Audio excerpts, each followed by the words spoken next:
Oh my god. It's freaky, man. It's like some sort of dark magic stuff.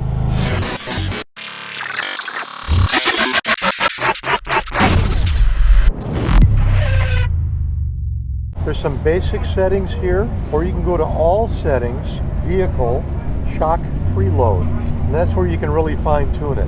Like if you wanted to add a rider, passenger, and then you go and put the passenger weight in. The passenger away, done, still set for you. I mean, Okay. you do it that quick. Yeah. You don't have to have a spanner wrench, you don't have to turn knobs or none of that stuff. Yeah, that's awesome. Also do a seat like that where it's heated and cool. And it's not a fan under that seat. There's a metal plate here, metal plate here. It's chemically treated, and when the current flows one way, it heats. When it flows the other way, it cools. It's pretty cold too. All yours. Okay, thank you. Alright, we have the Challenger Pursuit this time. I have more wind control on these and more lights down low, taller windshield, back seat, and the super nice gentleman was showing me how to set the suspension preload. Okay, it was more of a calmer startup.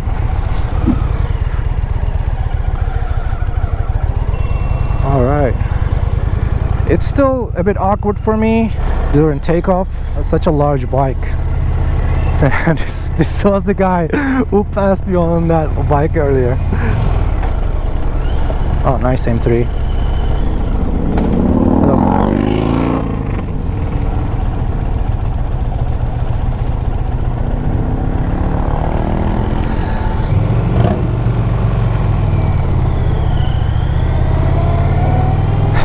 Man, I'm kind of freaked out how comfortable this is to maneuver at slow speeds. It's a huge bike. How is this happening? That's amazing. Let's see which mode I'm in. Standard mode, heated grips, heated seats, and I think when you're parked you can adjust the shock preload. Let's see. Nope. Nope. Yes, I like that one a lot. On this Challenger Pursuit versus the Bagger style or the Dark Horse, I have more creature comfort for longer rides.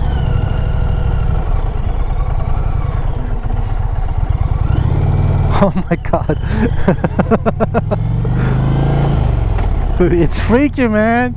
It's like some sort of dark magic stuff. How is this so comfortable at slow speeds that much? It is a huge bike. This bike is huge. Have I mentioned that?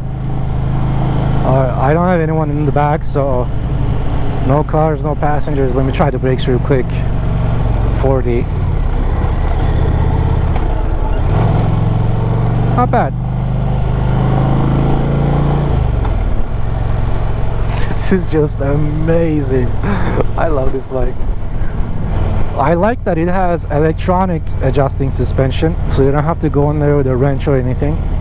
You can just set the suspension on your screen.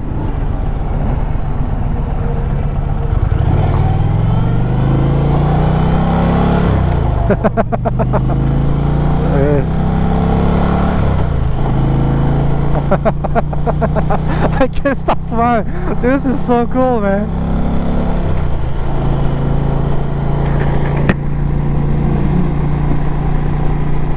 That's awesome. This is awesome. It feels nimble, but not as much as the Dark Horse, and maybe the extra weight most likely. And I just noticed I can open my helmet's visor up because I have this gigantic windshield in front of me.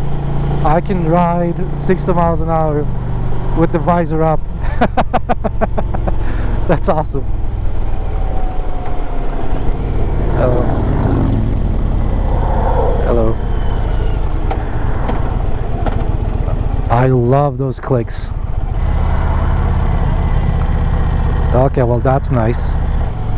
Hey guys. I don't know, Harley boys are not waving at me. Is it because it's Indian? I don't know, guys. Anybody know? Is there a beef? Look at this, one-handed, just, oh man, I love it.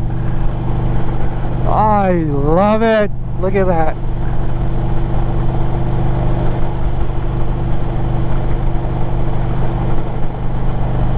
You know, if I'm buying this bike to go on long rides, I think this exhaust is just where the money's at. I'm happy with the sound of this exhaust. I can hear it just fine. And if I'm hearing it, other people can hear it a lot more, so.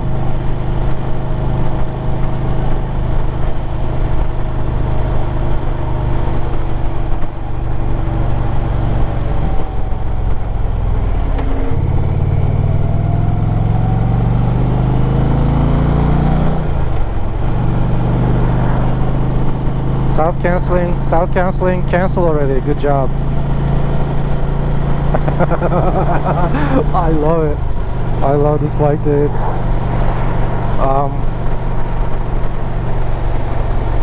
I'm looking at the flaps down low. They're open. There's quite a bit of more heat on my leg. Oof, that smell. Look at that. Oh man, I love it. Let's do a downshift. Smooth downshifts.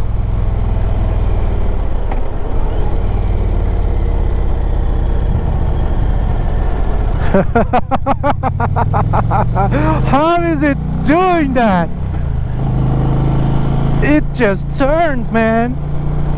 Oh, what a machine. I love it.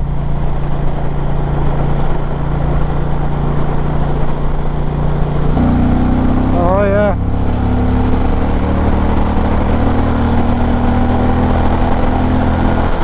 No problem at all. I'm getting more sunburns. I don't give a shit.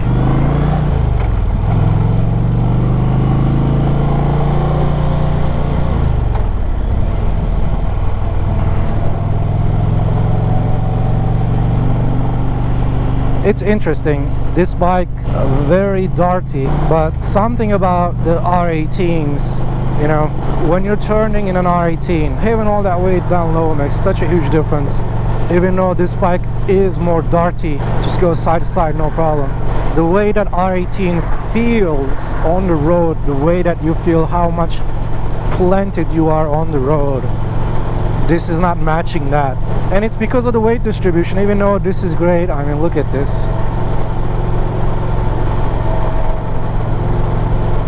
The R18 just feels better when you're turning. The boxer engine, everything is down low. There's no top weight.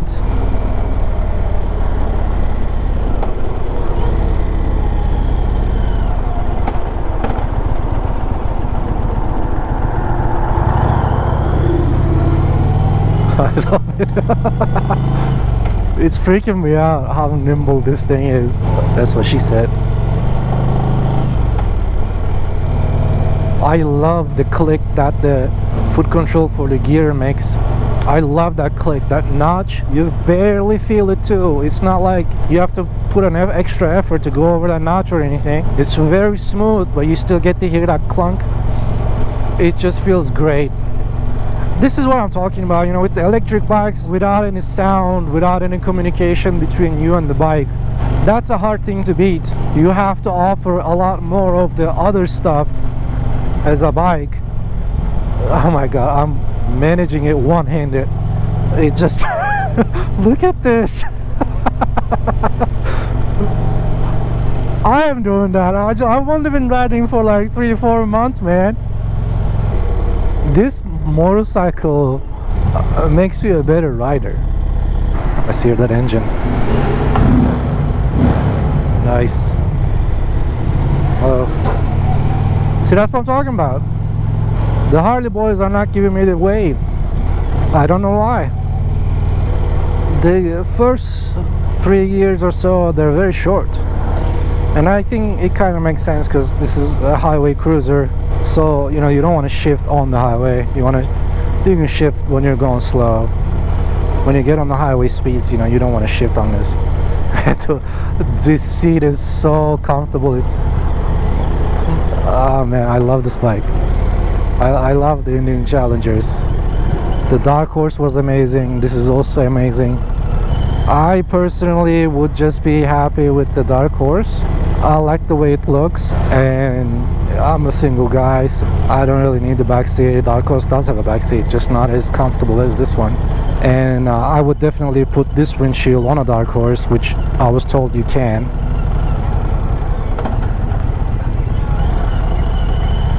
Look at this. I mean, I'm just cruising.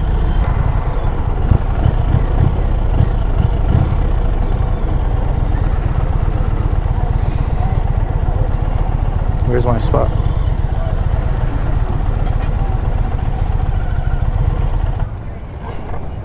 Okay, harder to get out of because of the back seat. I forgot about that. Gorgeous looking bike. I like the Wagon more. Yeah, I would take the Dark Horse, put this windshield on it, and I'm set. But you can go either way, to be honest. This has the automatic electronically adjustable suspension. You get more storage, which is always nice. Yeah, amazing bike, very darty, very flickable, powerful engine, amazing. Great job, Indian. I'll see you guys on the next one.